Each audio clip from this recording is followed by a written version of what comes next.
Sir you are the custodian of the house. సభలో ఉండే సభ్యులందరికీ సమానమైన హక్కులు ఉంటాయి. మీరే మా హక్కుల్ని కాపాడాలి, మీరు మా రెస్క్యూకు రావాలి. 2-3 విషయాలు సార్ ఇక్కడ. ఒకటి, బీఎస్సీ మినిట్స్ మీరు హౌస్లో పెట్టారు. నేను దీని మీద కూడా మాట్లాడాలనుకుంటున్నా. It was decided that the Honorable Speaker will decide the number of days for which the assembly sessions will be held, keeping in view of the business to be transacted. మనం బీఎస్సీలో ఏం decide చేసినాం sir? 7 రోజులు శాసనసభ నడుపుతామని, ఆ తర్వాత మళ్ళీ BSc meeting పెట్టి decide చేస్తామన్నారు. ఇక్కడ ఎక్కడ కూడా బీఎస్సీ మినిట్స్ లో 7 రోజులు సభ జరుపుతామని రాలేదు. బీఎస్సీని జరిగిన నిర్ణయం వేరు, మీరు ఇక్కడ పెట్టినటువంటి ఎజెండా వేరు. దీన్ని సరిదిద్దండి, దీని మీద ఎలియా మినిస్టర్ గా క్లారిఫై చేయాలి. నంబర్ 2 సార్, మాకు బిజినెస్ మొన్న రాత్రి 3ంటికి వచ్చింది, ఉదయం 3ంటికి పంపారు.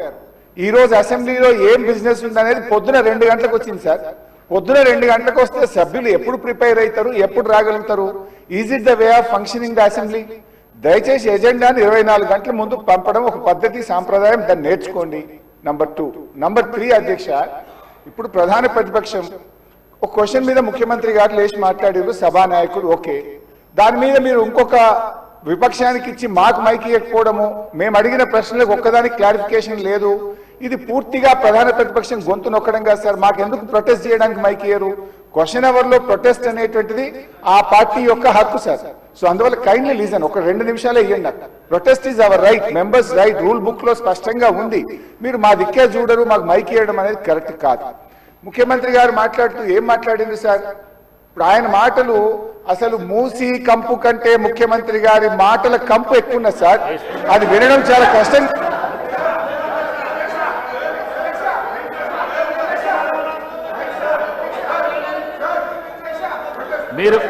మీరు క్వశ్చన్ కు సంబంధించి మాట్లాడుతా అంటే మీకు మైక్ ఇస్తాను. మీరు ముఖ్యమంత్రిని విమర్శిస్తా అంటే నేను మైక్ ఇవ్వను. ముఖ్యమంత్రిని విమర్శిస్తా అంటే మైక్ ఇవ్వను. ప్లీజ్ మీరు కూర్చోండి. శ్రీనివాస్ యాదవ్ గారు కూర్చోండి. ప్లీజ్ కూర్చోండి శ్రీనివాస్ యాదవ్ గారు. మీకు కూడా అవకాశం ఇచ్చినా కదా.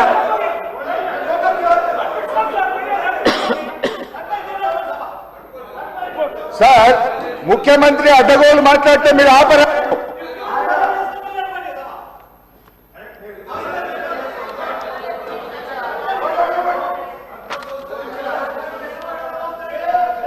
Question hour is over. All the remaining questions are deemed to have been answered. వాయిదా ప్రతిపాదన. శ్రీ కల్వకుంట్ల తారక రామారావు గారు మరియు ఇతరులు రాష్ట్రంలో యూరియా కొరత, రైతులు ఎదుర్కొంటున్న ఇబ్బందుల, ఎరువుల విషయంలో కేంద్ర రాష్ట్ర ప్రభుత్వాల విధానాల వల్ల రైతులకు కలుగుతున్న నష్టాలపై సభలో వెంటనే చర్చ చేపట్టాలని కోరుతూ ఇచ్చిన వాయిదా తీర్మానాన్ని తిరస్కరించడమైనది. శ్రీ పాల్వాయి శంకర్ గారు, ఉమ్మడి ఆదిలాబాద్ జిల్లా వ్యాప్తంగా గల సోయాబీన్ రైతులకు మద్దతు ధరను కల్పించడంతో పాటు వర్షాల వల్ల రంగుమారుతున్న పంటలను కొనుగోలు చేయాలని కోరుతూ ఇచ్చిన వాయిదా ప్రతిపాదనను తిరస్కరించడమైనది. శ్రీ కూనమనేని సాంబశివరావు గారు, ఆర్టీసీలో యూనియన్ల పునరుద్ధరణ కొరకు అలాగే వారి ఇతర సమస్యల పరిష్కరించాలని కోరుతూ ఇచ్చిన వాయిదా ప్రతిపాదనను తిరస్కరించడమైనది.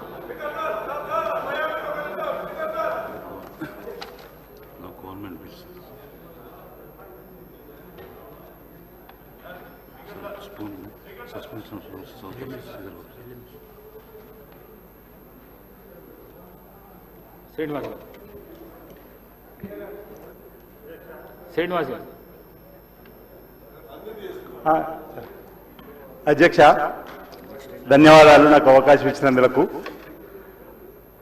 గౌరవ శాసనసభ్యులుగా ఉన్నటువంటి హరీష్ రావు గారు గౌరవ ముఖ్యమంత్రి గారిపై చేసినటువంటి వ్యాఖ్యలను వారు విత్డ్రా చేసుకోవాలి, లేదంటే మీరు రికార్డు నుంచి తొలగించవలసిందిగా నేను కోరుతా ఉన్నాను. సభానాయకుడిగా వారు మాట్లాడినటువంటి అంశంలో విపక్షాలకు సంబంధించినట్టు ఎవరిపైన వ్యక్తిగతంగా వారి పేరు తీసుకొని మాట్లాడిన సందర్భం లేదు, మీరు అందరు కూడా చూశారు. మూసీ నది ప్రక్షాళనలో ఆ పార్టీ శాసనసభ్యుల సహకారం అందించే విధంగా మాట్లాడుతున్న అంశాన్ని చెప్పి సహకరించవలసిందిగా చెప్పినటువంటి సందర్భం మనం చూసినాం తప్ప వారు వారిపైన వేసుకొని అంటే వారు మూసీ నదికి వ్యతిరేకమనే చెప్పవలసింది పోయి వారు గౌరవ ముఖ్యమంత్రి రేవంత్ రెడ్డి గారి పైన వ్యక్తిగతంగా విమర్శలు చేయడాన్ని అంటే ఇప్పుడే వచ్చిన ఈ సభలో ఏదైతే అంటే వారు హరీష్ రావు గారు పదే పదే మాట్లాడే మాటలను ప్రజలందరూ గమనిస్తున్నారు. హరీష్ రావు అనేటువంటి అంటే ఈ పేరు ఎందుకు తీస్తున్న పదే అంటే కండ్లల్లో నిప్పులు పోసుకుంటున్నారు. కండ్ల మంట మా ముఖ్యమంత్రి రేవంత్ రెడ్డి గారంటే ప్రభుత్వం అంటే ఎందుకు ఈ విషయం కక్కడం అనేది మేము ఈ సందర్భంగా ప్రజల పక్షాన మూసీ నదికి వ్యతిరేకమా అనుకూలమా చెప్పాలి తప్ప ఈ విధంగా వారు మాట్లాడడం మానుకోవాలి.